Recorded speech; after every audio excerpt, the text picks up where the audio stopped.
നിർമ്മാണം നഗരസഭ പേര് നഗരസഭയുടെ ബസ് സ്റ്റോപ്പ് അതിൽ നിന്നുള്ള പരസ്യ വരുമാനം സ്വകാര്യ ഏജൻസിക്ക് നഗരസഭാ കൗൺസിൽ തീരുമാനങ്ങളെ കാറ്റിൽ പറത്തിയാണ് കോട്ടപ്പടി താലൂക്ക് ആശുപത്രിയുടെ മുൻവശത്തുള്ള ബസ് കാത്തിരിപ്പ് കേന്ദ്രത്തിൽ പരസ്യം സ്ഥാപിച്ച് സ്വകാര്യ ഏജൻസി വരുമാനം ഉണ്ടാക്കുന്നത്. വിഷയം സ്ഥിരസമിതി അധ്യക്ഷൻ പരി ഹമീദാണ് കൗൺസിൽ യോഗത്തിൽ ഉന്നയിച്ചത്. കോട്ടപ്പടി താലൂക്ക് ആശുപത്രിയുടെ മുൻവശത്തുള്ള ബസ് വേ 2007 നഗരസഭ ഫണ്ട് ഉപയോഗിച്ചാണ് നിർമ്മിച്ചത്. 11 വർഷത്തിനു ശേഷം 2018 അന്നത്തെ ഭരണസമിതി ബസ് സ്റ്റോപ്പിൽ പരസ്യം സ്ഥാപിക്കാൻ പെരിന്തൽമണ്ണയിലുള്ള സ്വകാര്യ ഏജൻസിക്ക് അനുമതി നൽകി. പരിപാലനവും കാത്തിരിപ്പ് കേന്ദ്രത്തിലെ വിളക്കുകളുടെ വൈദ്യുതി നിരക്കും അടക്കണം എന്നായിരുന്നു നിബന്ധന.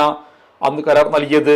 എന്നാൽ കരാർ കാലാവധി വെച്ചിരുന്നില്ല. തുടർന്ന് 2023 ഇപ്പോഴത്തെ ഭരണസമിതി കരാർ കാലാവധി 2018 മുതൽ 5 വർഷമാക്കി നിജപ്പെടുത്തി. ഇതിനായി സ്ഥിരസമിതി അധ്യക്ഷന്മാരായ PK Zakir Hussain, Mariyama Sherif, councillor CS Noushad, revenue inspector ഉൾപ്പെടെ ഉപസമിതി രൂപീകരിച്ച് പ്രത്യേക ബൈലോ ഉണ്ടാക്കിയിരുന്നു. എന്നാൽ ഇപ്പോൾ ഇതൊന്നും വകവെക്കാതെ സ്വകാര്യ ഏജൻസി ഇവിടെ പ്രവർത്തി നടത്തി പരസ്യം സ്ഥാപിക്കാൻ നമ്പർ നൽകിയിരിക്കുകയാണ്.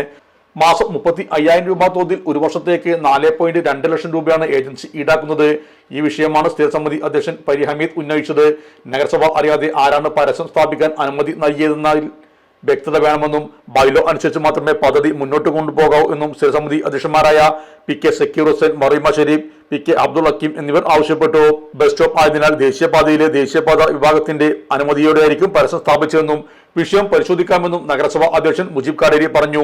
ഏത് സ്ഥാപനമായാണ് ഏജൻസി കരാർ വെച്ചിരിക്കുന്നതെങ്കിൽ വ്യക്തത വരുത്തണമെന്നും നഗരസഭയുടെ വരുമാനം നഷ്ടപ്പെടുത്താൻ ഇടവരുത്തരുതെന്നും പ്രതിപക്ഷ അംഗം CS നൌഷാദും വ്യക്തമാക്കി.